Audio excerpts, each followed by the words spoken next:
Okay guys, so today I'm going to do a video on what to look for when buying your first horse or how to buy your first horse, things like that. So everyone has a little bit different of a way in which they look for horses. This is the way that I do it, and I find it to be the easiest way and the most productive way. Kira is bumping my camera. The dogs are a little bit excited because the power company is out in the backyard trimming down our tree because apparently it's interfering with power lines. So they're a little excited. So excuse the camera if it moves in any way. They kind of have to be in here because my room is the only room that doesn't have a window into the backyard. Before I get started in what to do when buying your first horse is if you are buying a horse for a child and this is the first horse that they are ever going to have,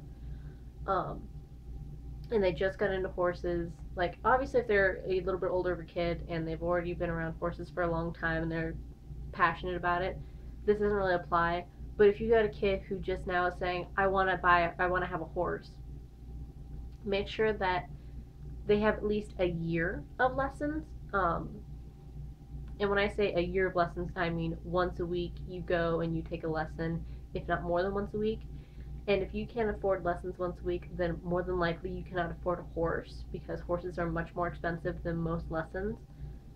Some lessons are very, very expensive for whatever reason, but for the most part, lessons are fairly inexpensive compared to the cost of a horse. So if you can afford lessons for the more than likely you aren't going to be able to afford a horse. That's just kind of how it is. And the reason why I say that you should have your kid in lessons for at least a year is because a lot of kids have a very short attention span when it comes to hobbies. So one day they're going to say I really want to ride horses. I really like horses. They're awesome. And then, like a month later, they're going to say, let's play soccer or let's do cheerleading or football or whatever they get into next.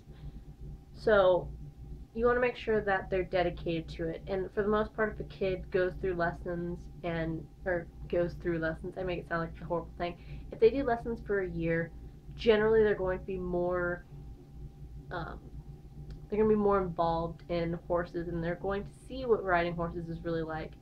They might even get a little taste for how to take care of a horse because with my lessons the way that they worked was I had to go and get the horse, groom it, put its tack on, go and do my lesson, take the tack off, and sometimes even feed it. So I got the experience of owning my own horse through lessons. Some lessons just get on the horse and go. This is the lesson. This is the time we have. So it kind of depends on the way that your lessons work, but it can help your kid realize this is what owning a horse is really like, which is desired, especially when you get a kid who's just now saying they want to ride horses. So it just makes sure it's a way of making sure that your kid is going to be interested in horses because it is a big commitment, much more so than owning a dog or a cat, in my opinion. The reason why I say this is because buying a horse is just about as lengthy of a process as selling a horse. It takes a long time to sell horses. Now that we've gotten that out of the way, the first thing that I always ask is, are you financially capable of owning your own horse? And this kind of goes back to the whole lesson thing. You need to make sure that you can not only afford the initial cost of the horse, like buying the horse itself, but also board, vet bills, farrier bills, tack that needs to be bought if something breaks. Kira, you're really annoying me. You're making this very difficult to film. So there are all these costs that go into it. It's not just buying the horse, which pretty much anyone can figure that out, but I'm saying it anyway because sometimes people get a little too wrapped up in the excitement of buying a horse and then completely disregard all the other costs that go along with it. So you need to make sure that you can afford the horse itself on a day-to-day basis. So the next thing is figuring out if you are more interested in owning a horse or leasing a horse. Now this video isn't just, buying your own horse as in you're buying the horse itself. This is also going to pertain to leasing, which is why I'm adding in the whole leasing part in here. So my preference is owning a horse, and leasing over owning is very much what's your preference. I don't know, I just always like knowing that this is my horse and no one can take it away from me. So uh, that's just my personal preference. As a kid, obviously, no matter what you do, if you own or lease a horse, you can have someone will take that horse away if need be, and that's your parents. So I guess it doesn't really apply if you're a child, but I don't know, that's just my feeling on owning a horse. Leasing is just as good. I'm not saying that leasing is bad, it's just not something that I enjoy. Kira, stop hitting the camera. So there are two different ways in which you can lease. You can either do a full lease or a half lease. Now, what's the difference between those two? Well, they're kind of self-explanatory. A full lease is pretty much like owning your own horse, except after about a year, you can give the horse back. Most full lease contracts go for about a year. Some go longer, some are shorter. It just kind of depends on the person, which in most leasing, well, in every leasing contract, it depends on the person that you're leasing from. But the most common ones are, if it's a full lease, it's a full year. And so you pay for everything. You pay for board, you pay for farrier, vet, all the tack and everything. Except with leasing, the difference, there's a lot of the time the person leasing the horse will actually provide tack for you. And then if you want, you can buy other things. Like, I know some people that lease horses and they buy saddles and bridles, which I personally don't understand. Unless that saddle doesn't fit you, I really don't think that you need to buy a saddle for that horse. Like, if I was leasing Bugsy out to a child, which I wouldn't lease Bugsy out, but if I did, my saddle wouldn't fit that child. They would need to get a saddle that fit the child because it's too big for a child. I mean, I have a picture of my cousin Addison sitting in Bugsy's saddle, and it is way too big. It would be a big old mess trying to learn to ride in my saddle if you're a tiny person. So, but for the most part, that's all just laid out for you. You can buy new halters and polos or leg wraps or whatever, boots, whatever you want to put on them, and all that stuff. But for the most part, they have saddles and bridles and saddle pads already there for you for that horse. With half leasing, it's a little bit different. It's pretty much you have half of the rights to that horse. So half of the week, you get to ride that horse, and the other half someone else does. Now, whether that's the person leasing the horse or somebody else that the leaser brought in, it kind of depends, again, on the leasing contract. And again, they generally will provide their own tack. But with half leasing, half leasing can go one of two ways. Either you split all of the bills, or one person pays one bill for 1 month or one occasion, and then another person pays for it the next month. And so, like, the even number months, one person will pay, and then the odd number, the other person will pay.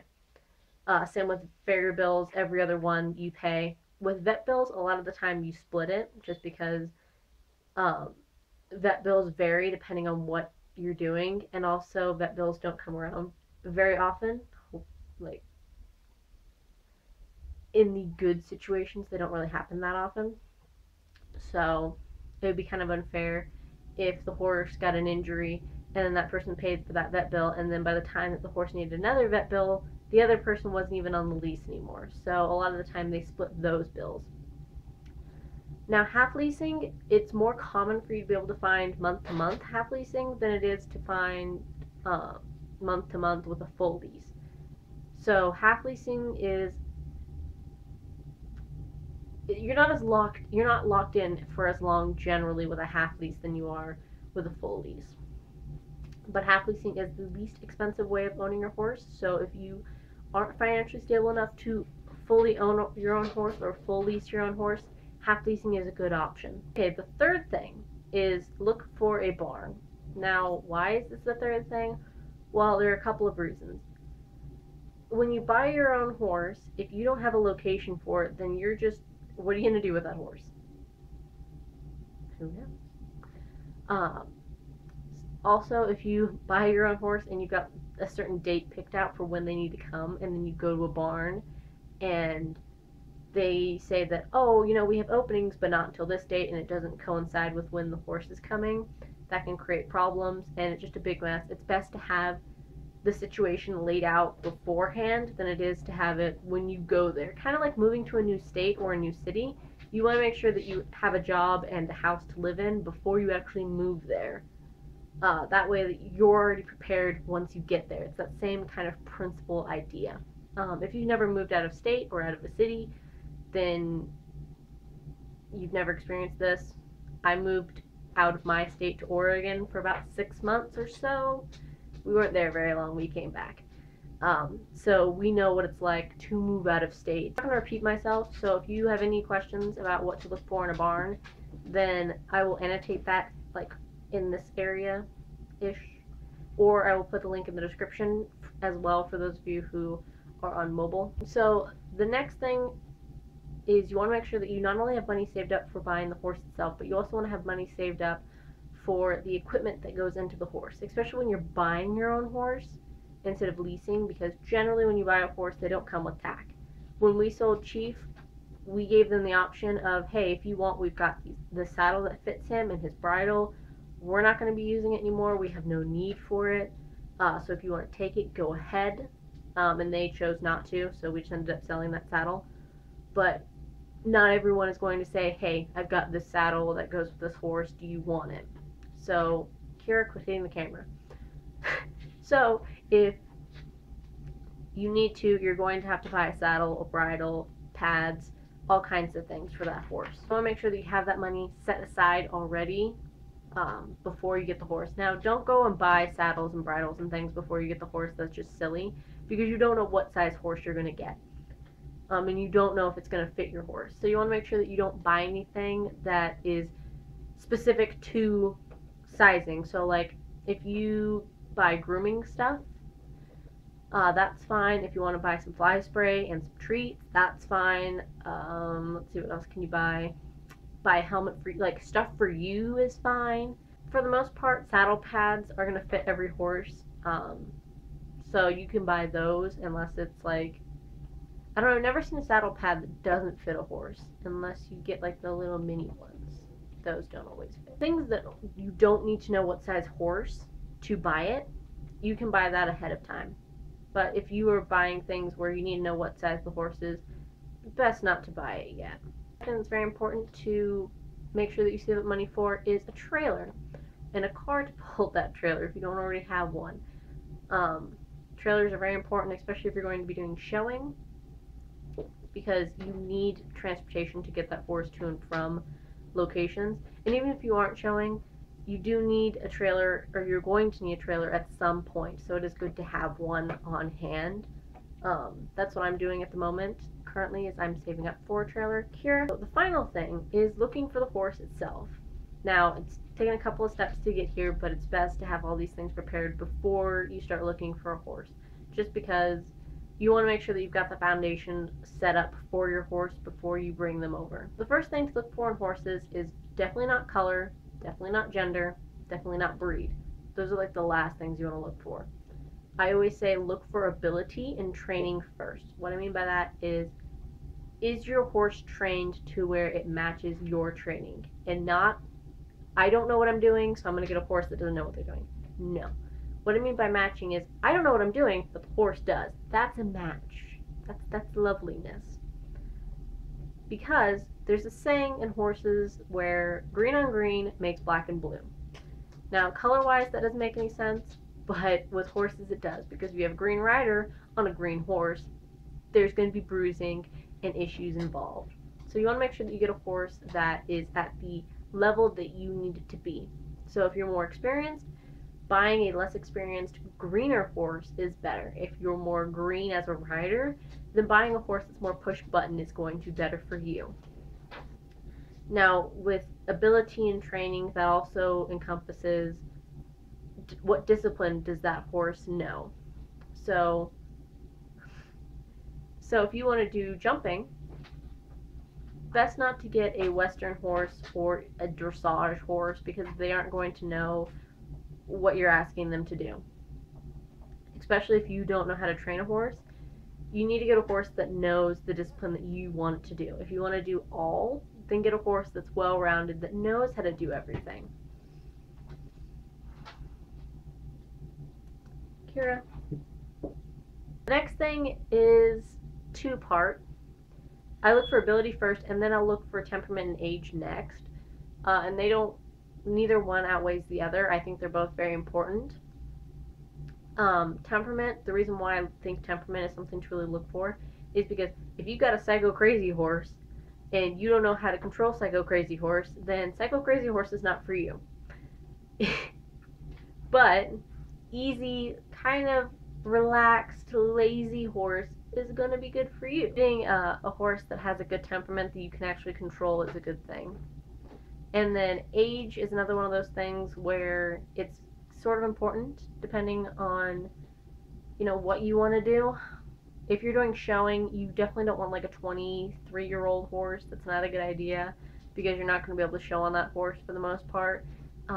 They get old and their joints aren't doing too well anymore, and they can't handle the stress of doing shows at that point in time, especially jumping, because jumping is very strenuous on their joints. Kiraku, what's wrong? So if you are going to do showing, I suggest getting a horse that's like 8 years old, who's in like that prime, not quite middle-aged, but not quite a teenager either. They're like in that adult phase. Because that's going to be the best result for you. The horse can still learn some stuff and still grow with you for the most part. But at the same time, they're not going to be very green and not know what they're doing. So temperament and age are kind of an important thing to look for. Now, if you're trail riding, then getting that older horse is fine. So it kind of depends on what you're looking for. Also, Kira, you're being so annoying. So the next thing is size. Now, why does size matter? Why should I look for size? Or why should I look at the size of the horse? A couple of reasons. If you're an itty-bitty tiny child, getting a Clydesdale probably is not a good idea. Just because that's a big horse, and for the most part, it's not going to respect you unless it's just a really respectful horse. And that being said, if you're a 6'4" person, getting a pony's not a good idea either. So looking for a horse that's at a size where it's conducive to you and you can control them without being too big for them. For example, I'm a 5'1", 5'2" size person. So I can fit on any horse that's 13 hands or bigger, but without making either me or the horse feel out of place. However, I don't like being on horses that are over 17 hands. I don't even like riding horses that are 16 hands just because I feel like I'm tiny on them. But, so, getting a smaller, like medium-sized horse around 15 hands is good for me. Bugsy's about 14.2. She might be 14.3.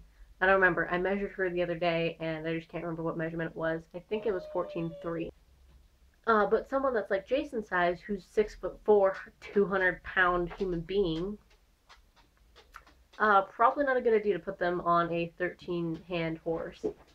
You would probably want to be on something that's at least 15 to 15 hands at the shortest. So, depending on your size and your height, getting a horse that is like size that's appropriate for you is a good idea. Also, if you're buying a horse for a child, I'm going to bring it back from the beginning of this video. If you buy a child a horse, buying them an itty-bitty little Shetland pony is not a good idea because they're going to grow out of it at some point. And then you're just going to have to sell that horse and buy a different one or whatever. So buying them a horse that they can grow into is a good idea. For kids, I usually recommend horses that are anywhere between Rocky and Bugsy's size, or not Rocky and Waco size, because Rocky is short. He's probably in the 13-hand range, and Waco is 15 hands to 15.1, somewhere in there, and those are perfect for children because they're not too big to where they can't control them, but they're not too small to where they're going to outgrow them. Unless they get super, super tall or super big. So the last thing that I look for, and this is kind of, all three of these are equal in my book, breed, color, and gender. These are the last things that I look for, and usually it's more of a tiebreaker. So if I'm looking at several horses and I can't figure out which one I want, then I'll go, I like that one's coloring, and that one's breed, and I like this gender. So breed, gender, and color aren't really going to affect the horse very much. I mean, unless you buy a stallion, then he can be a little bit hot and a little bit aggressive. But that goes back to temperament, so if he's got a good temperament, then him being a stallion shouldn't matter. But for the most part, it doesn't really affect anything. It's just preference. Once you've got several horses picked out and you've seen them all and now it's just time to decide, then you can look at, well, this one's got the perfect coloring and I like it and it's what I really wanted. Then you can look at that. But I would suggest looking at what makes that horse him or herself. It'll save you a lot of hassle in the long run, and it'll make it so that your guys' relationship is a lot better because it's going to be a horse that matches the ability that you have. So I hope that helps, guys. If you have any other questions, go ahead and leave those in the comment section, and I will try to answer them to the best of my ability. And like I said, if you have any questions about that, what to look for in a barn, Kira quit whining, then I will leave that in the description to link to that video that I'm trying to get at. And I think we're going to end it there, guys.